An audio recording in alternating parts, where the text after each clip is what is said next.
ಮಾಡಲೇಬೇಕು, ಸಹಿ ಮಾಡಲೇಬೇಕು, ಮಾಡಲೇಬೇಕು, ಸಹಿ ಮಾಡಲೇಬೇಕು, ಮಾಡಲೇಬೇಕು.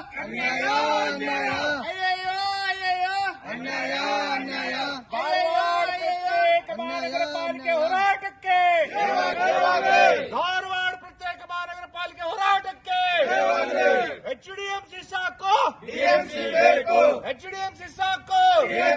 ಹುಬ್ಬಳ್ಳಿ ಧಾರವಾಡ ಮಹಾನಗರ ಪ್ರತ್ಯೇಕ ಮಾಡಲು ವಿರೋಧ ಮಾಡುವ ವಿರೋಧಿಗಳಿಗೆ, ಪ್ರತ್ಯೇಕ ಧಾರವಾಡ ವಿರೋಧ ಮಾಡುವ ವಿರೋಧಿಗಳಿಗೆ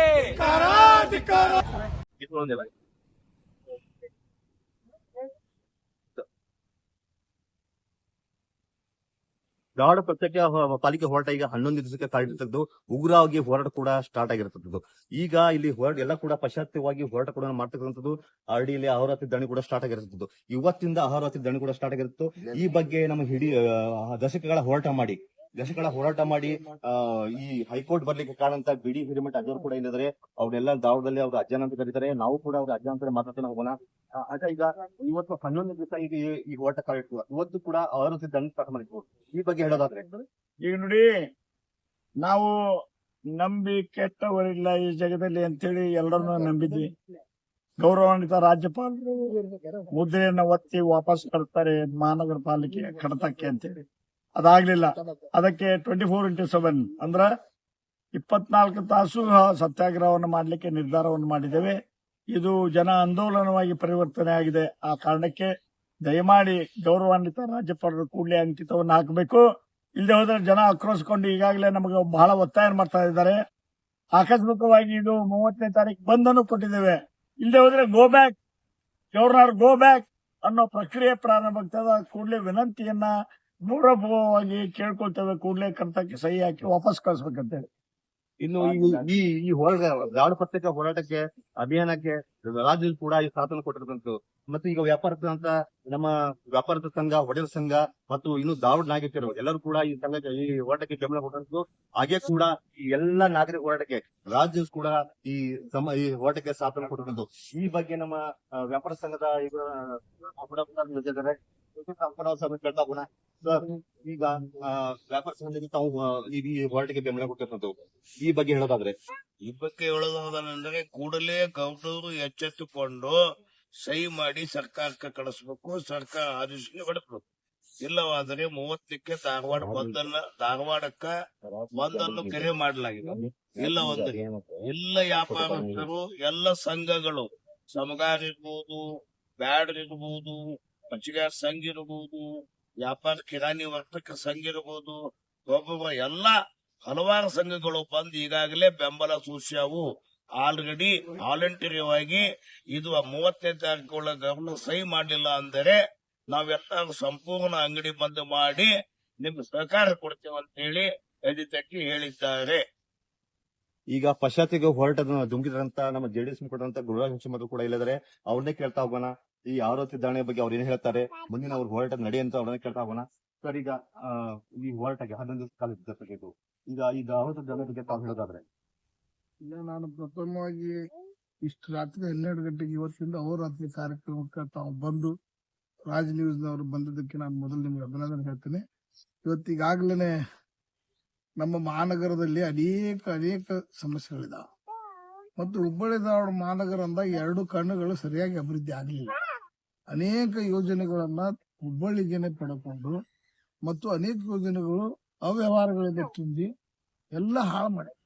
ಇವತ್ತು ಉದಾಹರಣೆಗೆ ನಿಮ್ಗೆ ಹೇಳ್ಬೇಕಂದ್ರ ಹುಬ್ಬಳ್ಳಿ ಧಾರವಾಡಕ್ಕೆ ರಿಂಗ್ ರೋಡ್ ಮಾಡ್ತೀವಿ ಅಂತ 10 ವರ್ಷದಿಂದ ಹೇಳಿದ್ರು. ಇವತ್ತಿನವರೆಗೂ ರಿಂಗ್ ರೋಡ್ ಇಲ್ಲ.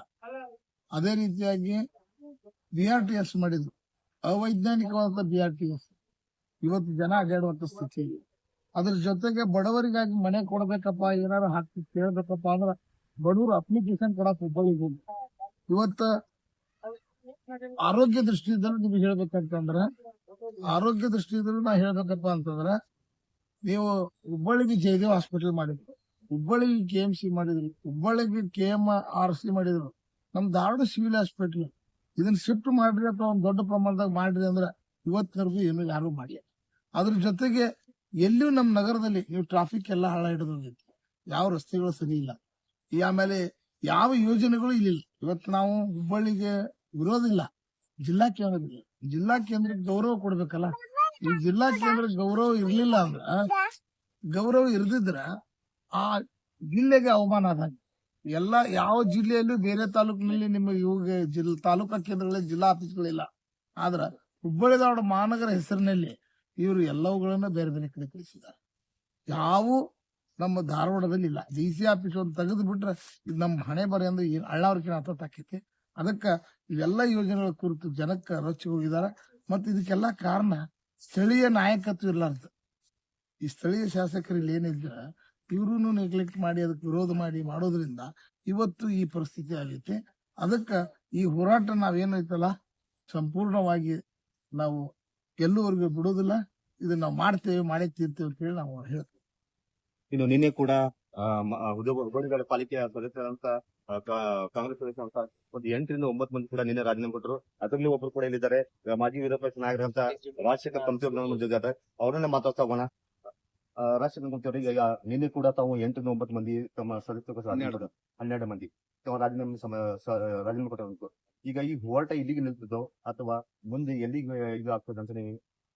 ಅಲ್ಲ, ಈ ಹೋರಾಟ ಏನೈತಲ್ಲ ಉಗ್ರ ರೂಪ ತಾಳೈತಿದೆ. ಏನೈತಲ್ಲ ಜನರ ಬೇಡಿಕೆ ಐತಿದೆ. ಇದನ್ನ ಏನೈತಲ್ಲ ಇದನ್ನ ಅಗದಿ ತುರಂತವಾಗಿ ರಾಜ್ಯಪಾಲರಿಗೆ ಸಹಿ ಮಾಡಿಸಿ ಇದನ್ನ ಸರ್ಕಾರಕ್ಕೆ ಕಳಿಸ್ಬೇಕ. ಇವತ್ತೇನಿತ್ತಪ್ಪ ಧಾರವಾಡದ ಪರಿಸ್ಥಿತಿ ಅಂದ್ರೆ, ಈಗ ನೋಡ್ರಿ ಒಂದು ಸಣ್ಣ ಉದಾಹರಣೆ ಹೇಳ್ತೀನಿ ನಿಮ್ಗೆ. ಧಾರವಾಡದ ಹೆರಿಗೆ ಆಸ್ಪತ್ರೆ ಐತಿ, ಇವತ್ತಲ್ಲಿ ಯಾವ್ದು ಹೆರಿಗಿನ ಆಗೋದಿಲ್ಲ, ಅದು ಬಿಲ್ಡಿಂಗ್ ಬೇಕು. ಅದು ಹುಬ್ಳಿಗೆ ಹೋಗ್ರಿ ನೀವು, ಚಿಟಗುಪ್ಪಿ ಹಾಸ್ಪಿಟಲ್ ನಡೆಸ್ತಾರೆ ಕಾರ್ಪೊರೇಷನ್ ಇಂದ. ನಮ್ ಸಣ್ಣ ಎಕ್ಸಾಂಪಲ್, ನೀವು ಕಾರ್ಪೊರೇಷನ್ ನಡೆಸುವಂತ ಹಾಸ್ಪಿಟಲ್ಗಳು ಅಲ್ಲಿ ಸಾಕಷ್ಟು ಡೆವಲಪ್ಮೆಂಟ್ ಮಾಡಿದ್ರೆ ಇಲ್ಲಿ ಮಾಡಿಲ್ಲ. ಇವತ್ತ ಜನಪ್ರತಿನಿಧಿಗಳಿಗೆ ಎಂತ ಸಮಸ್ಯೆ ಐತಿ ಮಹಾನಗರ ಪಾಲಿಕೆ ಸದಸ್ಯರಿಗೆ ಅಂದ್ರೆ, ಒಂದು ನಾವು ಮರನ ಉತ್ತಾರ ಕೊಡ್ಸಕ್ಕಾಗವಲ್ದ, ಒಂದ್ ಜನನ ಉತ್ತಾರ ಕೊಡ್ಸಕ್ಕಾಗವಲ್ದ. ಈಗ ಅಧಿಕಾರ ಎಲ್ಲರೂ ಮನಿಗೆ ಮುಟ್ಲಿಪ್ಪ ಅನ್ನೋದಕ್ಕನ್ನ ಸಣ್ಣಪ್ಪ ಎಲ್ಲ ಬೆಂಗಳೂರನ್ನು ಒಡೆದ 5 ಇವನ್ ಮಾಡಿದ್ರು, ಅವನು ಮಹಾನಗರ ಪಾಲಿಕೆ ಮಾಡಿದ್ರು. ಇದನ್ನೇನೈತಲ್ಲ ಇಲ್ಲಿ ಪಬ್ಲಿಕ್ ಈಗ ಅಗ್ದಿ ಯಾರು ವಾರದಾಗ 2 ದಿನಾನು ಇವ್ರು ಬರೋದಿಲ್ಲ, ಯಾರು ಬರೋಲ್ಲ, ಕಮಿಷನರ್ ತೊಳಗೆ ಅಸಿಸ್ಟೆಂಟ್ ಕಮಿಷನರ್ ಬರೋಲ್ಲ, ಅವನ್ ತೊಳಗೆ AC ಬರೋಲ್ಲ, ಅಂದ್ರೆ ಯಾರು ಅಧಿಕಾರಿಗಳು ಬರೋದಿಲ್ಲ. ಅದಕ್ಕೆ ಪ್ರತ್ಯೇಕ ಮಹಾನಗರ ಪಾಲಿಕೆ ಆಗಿ ಜನರಿಗೆ ಏನೈತಲ್ಲ ಇವ್ರು ಅನುಕೂಲ ಆಗ್ಲಿ ಅಂತೇಳಿ ಈ ಹೋರಾಟ ನಡೆಯುತ್ತೆ. ಈ ಹೋರಾಟಕ್ಕೆ ನಾವು ಬೆಂಬಲ ಆಗಿ ನಿಂತೇವೆ. ಮತ್ತೊಬ್ಬ ಹೋರಾಟಗಾರಂತ ತುಳಸಿ ಪೂಜಾರ್ ಕೂಡ ಇದ್ದಾರೆ, ಅವ್ರನ್ನೇ ಮಾತಾಡ್ತೋಣ. ತುಳಸಿ ಪೂಜಾರಿಗೆ ಇವತ್ತು ಅವರ ಜೊತೆ ದಂಡಿ ಕೂಡ ನಡೆಸಿದ್ರು. ಈ ಬಗ್ಗೆ ಹೇಳೋದಾದ್ರೆ, ಮೊದಲನೇದಾಗಿ ನಮ್ಮ ಈ ಹೋರಾಟಕ್ಕೆ ಒಂದು ರಾಜ್ ನ್ಯೂಸ್ ಬಂದು ಇಷ್ಟೊತ್ತ ರಾತ್ರಿಯಲ್ಲಿ ಕವರೇಜ್ ಮಾಡ್ತಾರೆ, ತಮಗೂ ಕೂಡ ಧನ್ಯವಾದ ಹೇಳ್ತೇನೆ. ತಮ್ಮ ಮೂಲಕ ಇಷ್ಟೇ ಹೇಳ್ತೇನೆ, ದಯವಿಟ್ಟು ನಮ್ಮ ಎಲ್ಲ ರಾಜಕಾರಣಿಗಳ ಕೈ ಮುಗಿದು ದಯವಿಟ್ಟು ಧಾರವಾಡ ಜನತೆಯ ಹಕ್ಕು ಕೊಡ್ರಿ, ಧಾರವಾಡ ಜನತೆಯ ನ್ಯಾಯಯುತವನ್ನ ನೀವು ನ್ಯಾಯ ಕೊಡ್ರಿ. ಈ ನ್ಯಾಯಕ್ಕೆ ಜಯ ಸಿಗ್ಲಿಲ್ಲ ಅಂದ್ರೆ ಮುಂದಿನ ದಿನಗಳಲ್ಲಿ 30ನೇ ತಾರೀಕು ಮೇಲೆ ಎಲ್ಲಾ ರಾಜಕಾರಣಿಗಳ ಮನೆ ಮುಂದೆ ಹೋಗಿ ನಾವು ಉಗ್ರವಾದ ಪ್ರತಿಭಟನೆ ಮಾಡ್ತೀವಿ. ಇದಕ್ಕಿಂತ ಮುಂಚೆ ಎಚ್ಚೆತ್ತುಕೊಂಡು ನಮ್ಮ ಪ್ರತ್ಯೇಕ ಮಹಾನಗರ ಪಾಲಿಕೆ ತಾವು ಮಾಡಿಕೊಡ್ಬೇಕಂತೇಳಿ ತಮ್ಮಲ್ಲಿ ವಿನಂತಿ ಮಾಡ್ಕೊಂಡೆ. ಈಗ ಸಿಂಡಿಕೇಟ್ ಸದಸ್ಯ ಅಂತ ರವಿ ಮಾಳಿಯವರು ಕೂಡ ಇಲ್ಲಿದ್ದಾರೆ, ಅವ್ರನ್ನೇ ಮಾತಾಡ್ತಾ ಹೋಗೋಣ. ಸರ್, ಈ 11ನೇ ದಿನಕ್ಕೆ ಬಂದಿರ್ತಕ್ಕಂಥದ್ದು, ಆಮೇಲೆ ಇವತ್ತು ಕೂಡ ಅವ್ರ ಹತ್ರ ಧರಣಿ ಮಾಡ್ಕೊಂಡ್ರು. ಈ ಬಗ್ಗೆ ತಾವು ಹೇಳೋದಾದ್ರೆ? ಮೊದಲನೇದಾಗಿ ಈ ನಮ್ಮ ಪ್ರತ್ಯೇಕ ಮಹಾನಗರ ಪಾಲಿಕೆ ಹೋರಾಟಕ್ಕೆ ಯಾವಾಗಲೂ ನಮ್ಮ ಬೆನ್ನೆಲುಬಾಗಿ ನಿಂತಹ ಶಾಸಕರಾದ ಸನ್ಮಾನ್ಯ ಶ್ರೀ ವಿನಯ್ ಕುಲಕರ್ಣಿ ಅವರು, ಅದೇ ರೀತಿ ಸನ್ಮಾನ್ಯ ಶ್ರೀ ಪ್ರಸಾದ್ ಅಬ್ಬಯ್ಯ ಅವರಿಗೆ ಧನ್ಯವಾದ ಹೇಳ್ತೀನಿ. ಎರಡನೇದಾಗಿ ಈ ಹೋರಾಟ 11ನೇ ದಿನಕ್ಕೆ ಕಾಲಿಟ್ಟು ಇನ್ನು ಇವತ್ತಿಂದ ಅಹೋರಾತ್ರಿ ಧರಣಿ ಅಂದ್ರೆ 24 ತಾಸು ನಾವು ಈ ಧರಣಿ ನಡೆಸ್ತೀವಿ. ಇದು ಇನ್ನು ಉಗ್ರ ರೂಪ ಪಡೆಯಲಿದೆ. ಆದಷ್ಟು ಬೇಗ ಮಾನ್ಯ ರಾಜ್ಯಪಾಲರು ಅದನ್ನ ಕಡತವನ್ನ ಸಹಿ ಮಾಡಿ ಕೊಡಬೇಕಾಗಿ ನಾವು ಮತ್ತೆ ಮನವಿ ಮಾಡ್ತೇವೆ. ಅದಲ್ಲದೆ ಇದು ಒಂದು ಭಾವನಾತ್ಮಕ ಹೋರಾಟ ಅಲ್ಲ, ಇದು ಆಡಳಿತಾತ್ಮಕ ಮತ್ತು ಆಡಳಿತ ವಿಕೇಂದ್ರೀಕರಣದ ಹೋರಾಟ. ಇದನ್ನ ಸನ್ಮಾನ್ಯ ಶ್ರೀ ಪ್ರಹ್ಲಾದ್ ಜೋಶಿ ಅವರು ಹೇಳ್ತಾ ಇದ್ರು, ಇದು ಭಾವನಾತ್ಮಕವಾಗಿ ಜನರು ಚಿಂತೆ ಮಾಡ್ತಾ ಇದ್ರಂತ. ಅದು ಹಾಗಲ್ಲ, ಅದು ಹುಬ್ಬಳ್ಳಿ ಮತ್ತು ಧಾರವಾಡ ಅವಳಿ ನಗರಗಳ ಅಭಿವೃದ್ಧಿಗಾಗಿ ತೆಗೆದುಕೊಂಡಂತಹ ನಿರ್ಧಾರ. ಈ ನಿರ್ಧಾರಕ್ಕೆ ಎಲ್ಲರೂ ಕೈಗೂಡಿಸಿ ಈ ಹೋರಾಟಕ್ಕೆ ಕೈಗೂಡಿಸ್ಬೇಕಂತೇಳಿ ಹೇಳ್ತೇವೆ. ಎಲ್ಲಾ ಹೋರಾಟಗಳು ಕೂಡ ಒಂದೇ ಮಾತು, ಈ ಪ್ರತ್ಯೇಕ ಧಾರವಾಡ ಮಹಾನಗರ ಪಾಲಿಕೆ ಆಗುವುದು ಕೂಡ ನಾವು ಈ ಹೋರಾಟ ನಿಲ್ಲಿಸುವುದಿಲ್ಲ. ಮತ್ತು ರಾಜ್ ನ್ಯೂಸ್ ಏನು ಈ ಹೋರಾಟಕ್ಕೆ ಅಭಿಯಾನಕ್ಕೆ ಸಾಥ್ ಕೊಟ್ಟಿದೆ, ರಾಜ್ ನ್ಯೂಸ್ ಕೂಡ ಧನ್ಯವನ್ನು ಈ ಹೋರಾಟಗಳ ಅರ್ಪಿಸುವಂತದ್ದು. ಇದಿಷ್ಟು ಈ ಪ್ರತ್ಯೇಕ ಪಾಲಿಕೆ ಹೋರಾಟ ಇದಾಗಿತ್ತು. ಧಾರವಾಡದಿಂದ ಪ್ರಶಾಂತಿನಿ, ರಾಜ್ ನ್ಯೂಸ್.